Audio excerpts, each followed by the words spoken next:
What's up, guys? It's your boy, Reese Boy. Look what my sweet neighbor got me for doing her yard last weekend, guys. She got me some Zaxby's. We got our drink, we got our fries, and we got our chicken nuggets. Let me give you guys a close-up of my plate. Fries and chicken nuggets, and we're going to try the Zaxby's sauce. Some Zaxby's sauce. So anyways, yeah, a lot of people are like, Matt, make sure you're not being used or taken advantage of. But guys, listen, when you're working with elderly people, they have different ways of like paying you to say thank you. They can pay you with a ride to a doctor appointment, to a job interview, a ride to the airport, whatever. It just depends on what you ask for. Pretty much they're very like, they will definitely like help you out to say thank you for whatever you did for them, okay? But we're gonna put this up so you guys can see it. I don't wanna make it too high, but we're gonna put it up on something. Oh, that's too high. All right, we'll just leave it like that. I'll just tilt the camera down a little bit more. There we go. All right, so let's say grace. Dear God, bless this food, bless this time. In Jesus' name, amen. All right, so we're gonna do a story time today, guys. Happy whatever day this is when I upload this, guys. But how was everyone's Valentine's Day? This is the day after Valentine's Day, guys. So how's everyone's Valentine's Day? Good, not spicy. Um, my Valentine's Day, I actually did it the day before with Jama and her husband. We just hanged out because, you know, your boy has no girlfriend, and I really don't want one.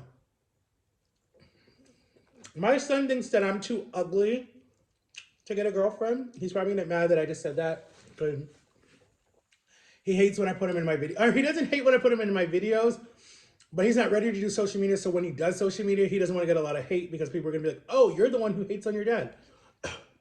But I'm like, dude, you'll be fine.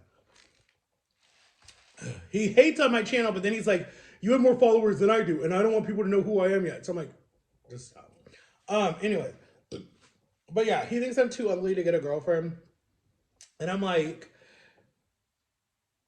thanks for telling me something I already know. Like, why are you telling me that? Like, come on now. You know that he ain't lying, and you know how society is right now. Society, you gotta have a six pack, you gotta have good looking skin, you gotta dress the right way, you gotta smell good, you gotta look good, you gotta have the six, you gotta have the six pack, you gotta have muscle. That's how society has made it. But not everybody has that in their gene pool. Dude, I was adopted. I don't even know what my gene pool is. My birth mom won't tell me crap. My birth dad died in 2018. At least I got to meet him. And he was big boned. I'm big boned. My sisters on that side are overweight. On my birth mom's side, all my brothers are skinny because they're drug addicts, and my mom was an alcoholic. I'm in the middle. So I'm the middle kid on both sides, four on each side. So, and in this adopted family I have, everyone else is skinny. Except my little brother, he's kind of overweight, but everyone else is pretty much skinny. And my dad has a beer belly, but he's not considered overweight. My mom is for her side, but I'm like, where? I don't see the fat. Um, I know I can lose weight because I dropped a whole other person. I went from 668, guys. I was almost 700 pounds down to 250. I know I can do it 100%. That's not the problem. So when overweight people say, "Oh, I can't," honey, yes, you can. A lot of people think I cheated with surgery, but honestly, if I can be completely honest, the only reason I did surgery was because it was a live or die situation. My heart, and still, my heart can still give up right now. Okay, here's the chicken fingers. Look at this crispy thing. Look at that. And it's real chicken breast, guys. It's not no fake grounded up stuff that they just, no. It's real chicken breast. Zaxby's is good about that. They're like Chick-fil-A, but nothing beats Chick-fil-A. Don't tell Zaxby's I said that, even though I just said that in a Zaxby's video. Real chicken breast. Look at that. But, anyways, we're not gonna hop on that train today. But,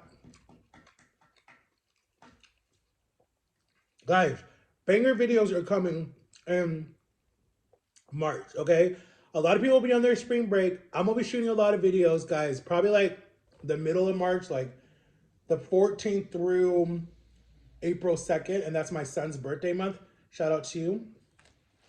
My little knucklehead is going to be 15, but I'm still proud of him. He's doing a good job. Love him to death. But I'll be 35. Damn, I'll be 35 in June. I'm getting old as hell. I'm almost 40, guys. Like, seriously. By the time my son graduates high school, dude, I'm like not that far away from being 40, dude. Like, seriously. But my sister's 40 and she has 2 kids. I'm like, I want one more kid, actually. I really do. I want one more kid. But I'm like, I gotta get my life together first. I gotta start working. I gotta live on my own. Yeah. Like I wanna be independent and on my own. Seriously. And I have to be in a relationship. I mean, a lot of people can do it being a single parent.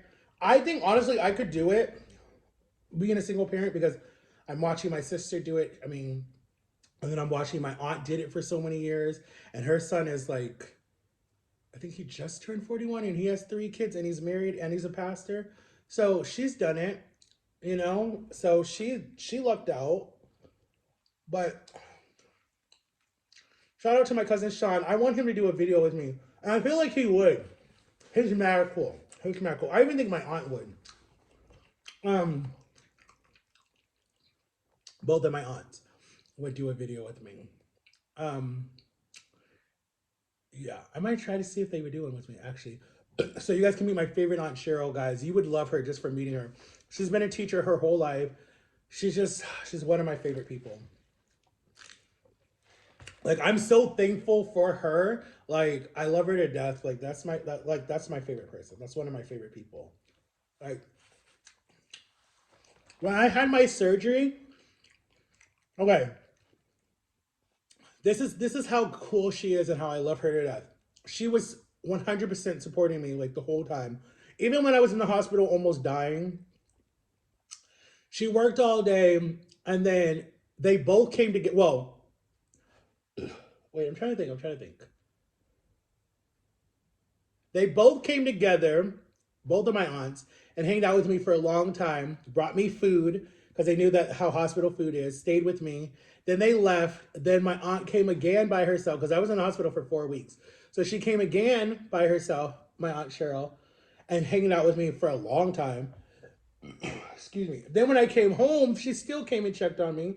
Um, and then when I had my surgery, the day of my surgery, the night before, I couldn't even sleep. I was freezing cold the night before my surgery. I don't know what that was. I don't know if that was an infection or what, but I didn't want any infection. And I actually ran into the door. There's a scar on my forehead, and I put a YouTube video up. I ran into the door when I was out with Jama the day before my surgery. My surgery was on a Monday, and this would have probably been December 2nd, December 1st, or December something. And I never forget, it was a Friday. My surgery was that Monday. My parents were gone. They were out of town just that weekend. And I was freaking out because I'm like, oh my God, oh my God, oh my God, I can't have my surgery. I can't have my surgery. I can't have my... I hit my head. I didn't do nothing with my belly. I hit my head. And Jama was like, calm down, boo. There's nothing wrong. You can have your surgery. I'm like, no, but what if I bleed? You know, like I was freaked. It was just like a little, any type of face cuts that you get, they bleed a lot more because that's just a, I don't know why, you'd have to ask a doctor, but they bleed a lot more than any other cuts, right? So it just would not stop bleeding. And I remember when I came home, I showed the granny nanny that was taking care of my grandpa, and he was like, yeah, that's a flesh wound, blah, blah, blah, blah, blah. So I remember my aunt, she came home and she's prior Air Force, and she's like, okay, I got you. So she goes, washes her hands, puts gloves on.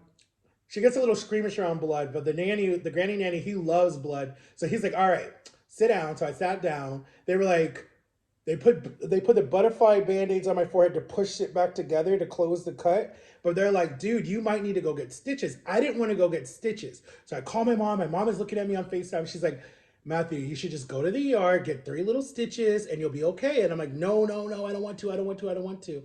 Jama was like freaking out when it happened. She's like, do I take you to the ER? I'm like, no, I don't want to go to the hospital. It's like a day, like 3 days before my surgery. She's like, Matt, they'll just like do the little stitches and then send you home. You'll be fine. I wish I did because now I have a scar. It's annoying. But I remember freaking out. So like that Sunday night when I went to sleep, the next morning I woke up early. You got to wash your whole body in Dove soap, right? Or no, bacteria soap. I forget what it's called. wash, scrub everything around where they're gonna cut you and everything. And then you gotta we drove an hour all the way over to Celebration, Florida. That's where they did my surgery. And my dad was so sweet because he took off work. He didn't have to. And I didn't have a girlfriend to come with me. I didn't have. Why I sound like I was about to cry? I didn't have a girlfriend to go with me. I didn't have my kid to go with me. I didn't have my best friend to go with me, but that wasn't their fault. Um, so I ended up just going with my parents. I would have loved to have my kid next to me because then he could have like been there and come with me, and he definitely would have probably skipped school to come 100%. I mean, like, Dad, I'm proud of you. Um, and I know John and Lily would have been there. They called me literally like that day and said good luck and prayed for me and everything. I remember.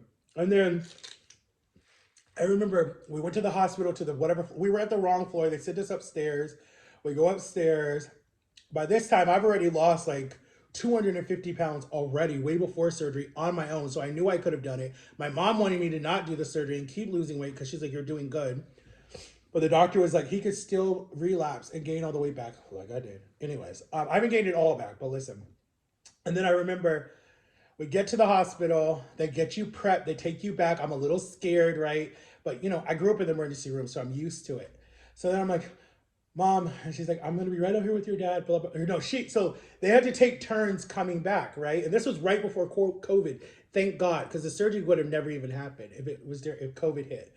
So, anyways, they took turns coming back. They put in the IV. They do all this stuff.